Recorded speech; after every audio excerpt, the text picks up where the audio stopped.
Welcome to the Sharon Decker podcast, where we share stories of who we love, what we love, and places we love in Western North Carolina.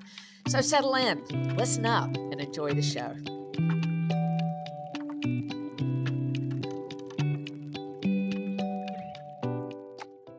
I am so excited to introduce Richard Brunson to our audience. It's so great to have you with us, Richard. You're Executive Director of Baptist on Mission.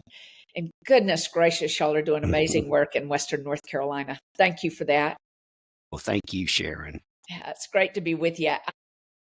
I'm especially glad to have you on. I have shared with some friends that I have known about you since I was a much younger woman. As my mother worked with WMU in North Carolina when you were starting Baptist Men on Mission. And that was back in the 1980s. And then in 92, you became executive director. It has been your life's work, and what amazing work it's been. And it's been a joy to watch it grow and expand now to Baptist on Mission and to watch what you're doing so close to home today. Thank you, Sharon. I've been the one who's been blessed, and I've been amazed, and I'm so thankful for this opportunity that God's given me. You've certainly made the most of it.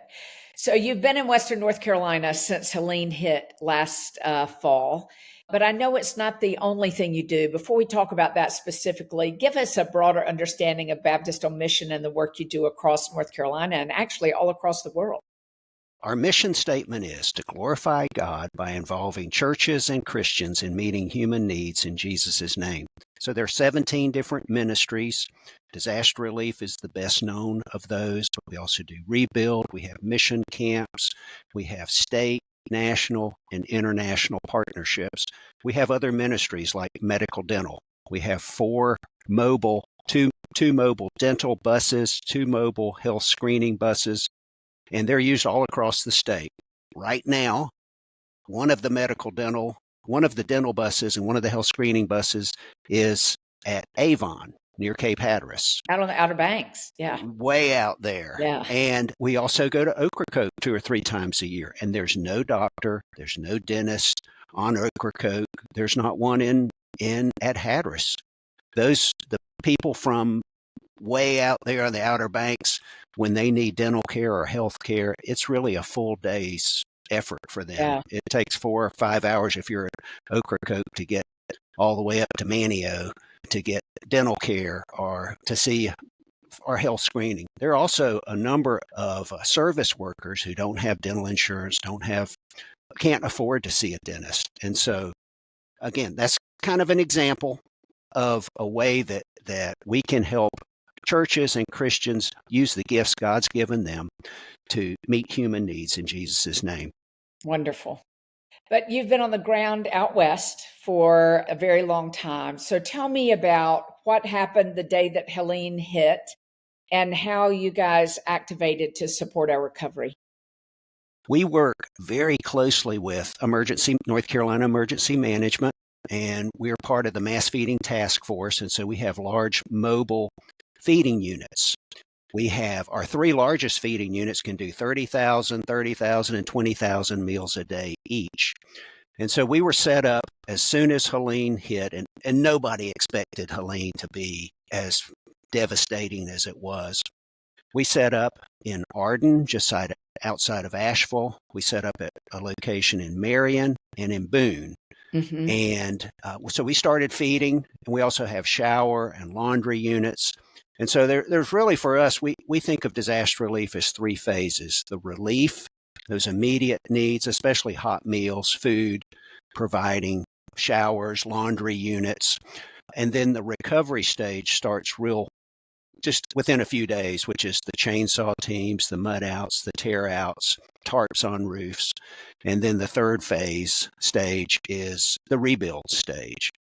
And so early on, we were able to provide almost 500,000 hot meals from those sites. Plus we had 6 other smaller sites where we had smaller feeding units. And we were able to do 5,000 recovery jobs, chainsaw, mud out, tear out. And then in October of last year, late October, we started the rebuild. And we've been working on rebuild ever since. We just feel so fortunate to be able to serve people in Western North Carolina. Really, it's amazing. we've been doing disaster relief, and you mentioned since the 80s. In 84, the first disaster we responded to was the Red Springs tornadoes. Mm.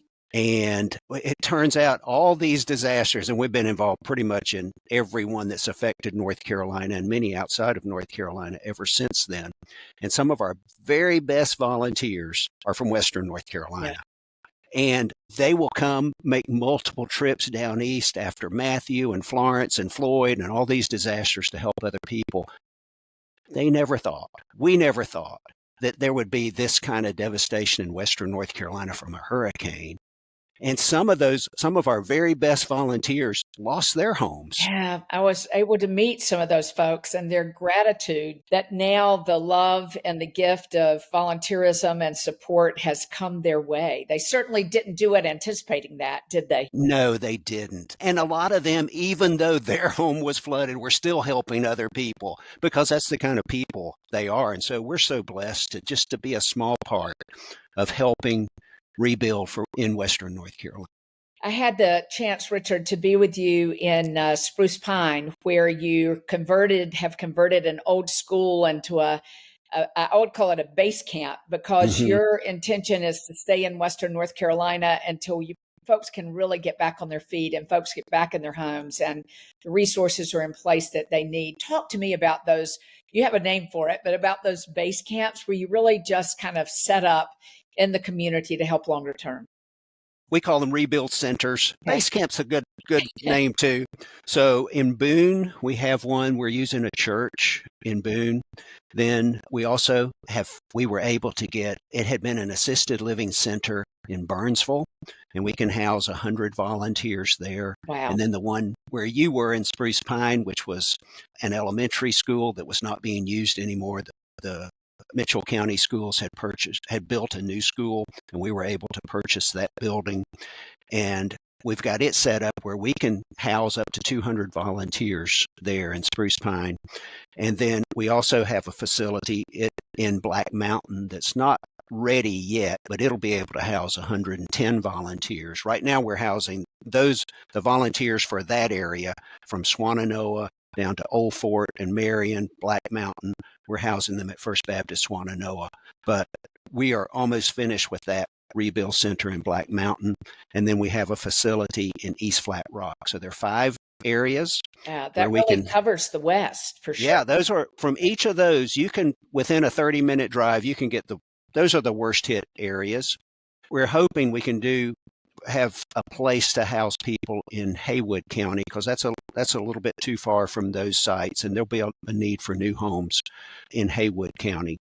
But what a blessing that we have these places. There are 500 beds for volunteers at any one time, and we have site coordinators, we have construction coordinators, we have people who know the homeowners who were affected, and they have a relationship with them. And so teams can go, they can stay for a week. We house them, we feed them, we have building materials, and they can be a blessing to some of the areas that were the worst hit areas in Western North Carolina. So God's blessed us with these facilities and the site leaders that we have. I didn't realize, and you have certainly done this down east post other hurricanes, to put your flag down and sit there and say, we're going to stay here till we can get through this together, which is an amazing commitment.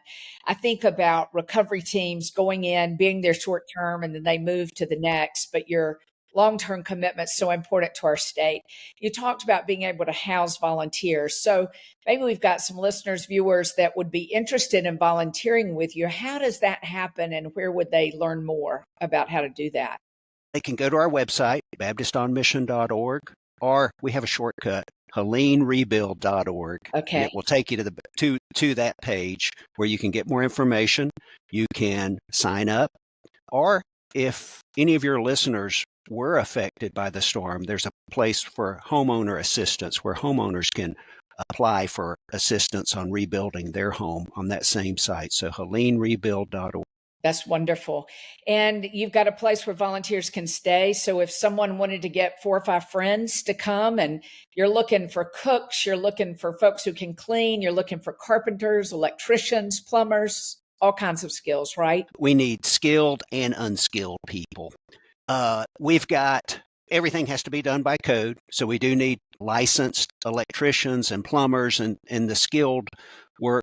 But typically, if you have if we have 10 people working on a house, that's as many as you want on a house. And you can have one or two people who know what they are doing, who can direct the other 8 or 9 people, and you can get a lot done. Yes. And it's pretty amazing what volunteers can do and what they are doing. And one of the big things that they can do is leverage the funds that we've been given. Right. And it can help 2 or 3 times more people when volunteers are providing the labor free. The labor is more than half the cost of rebuilding. Right.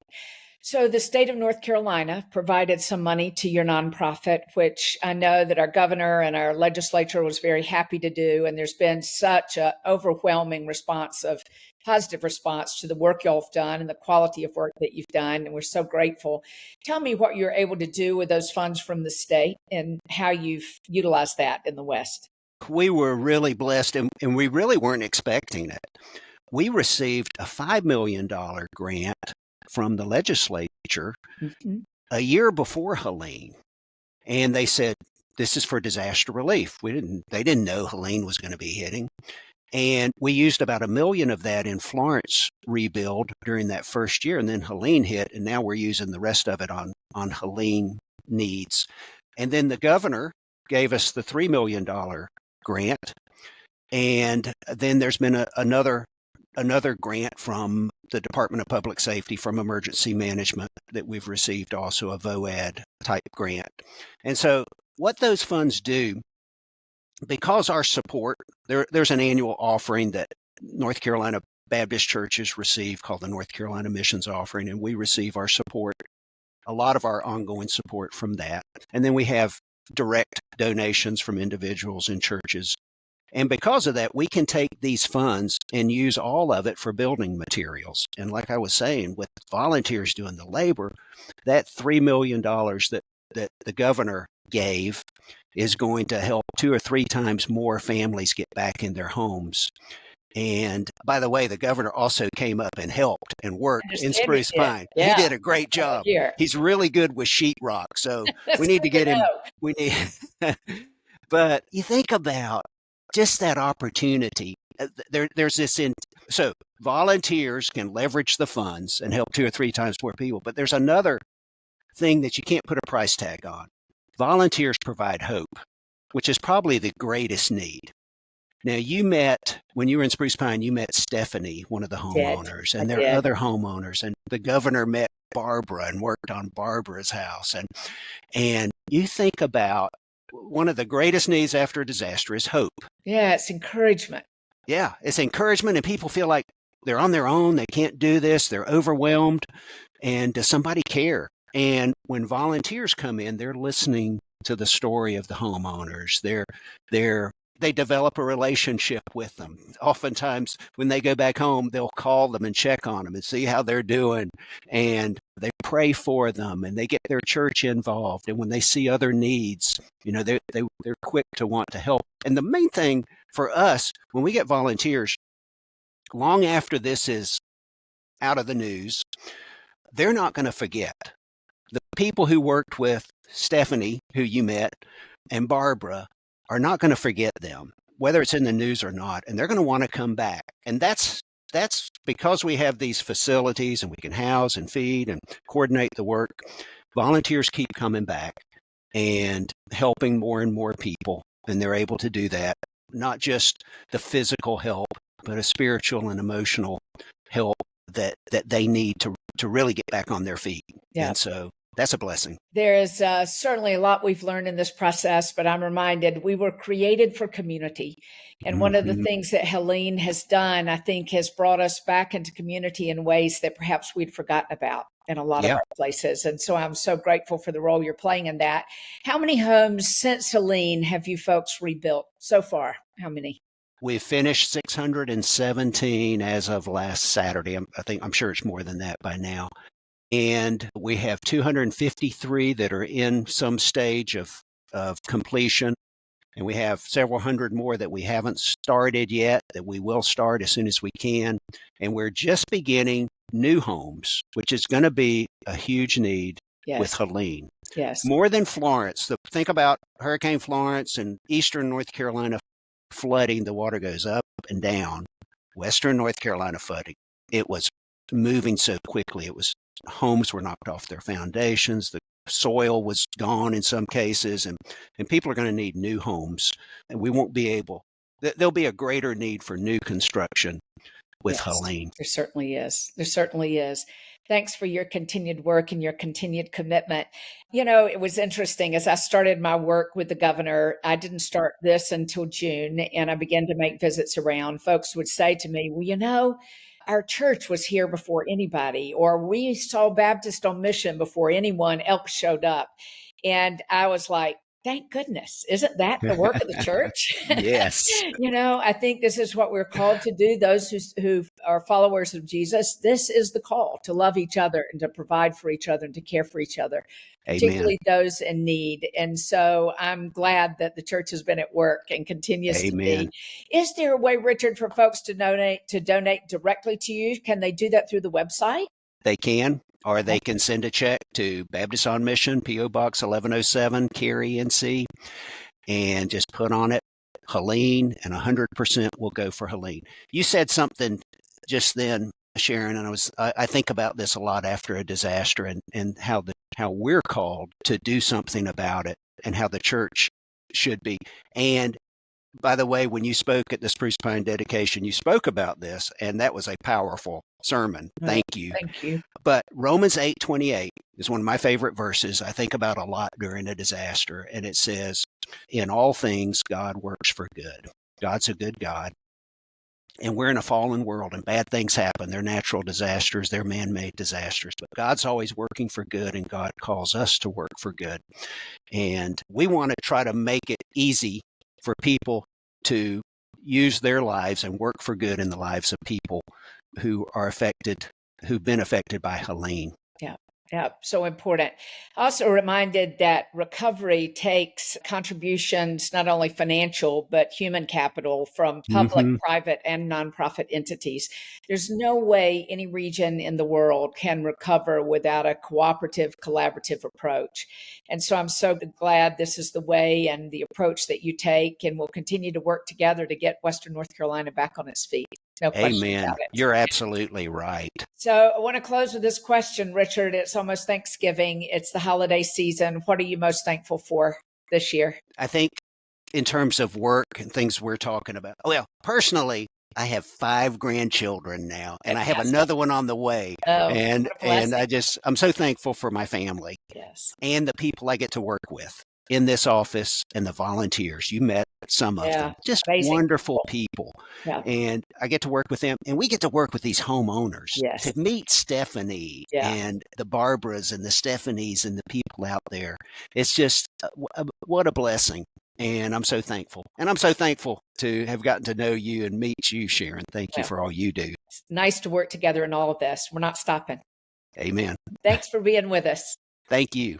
Thanks so much for joining us this week for the Sharon Decker podcast, where, once again, we've shared what we love, where we love, and the people we love in Western North Carolina. Join us next week, too. And in the meantime, you'll find us at SharonDecker.com or on Instagram at TheSharonDecker.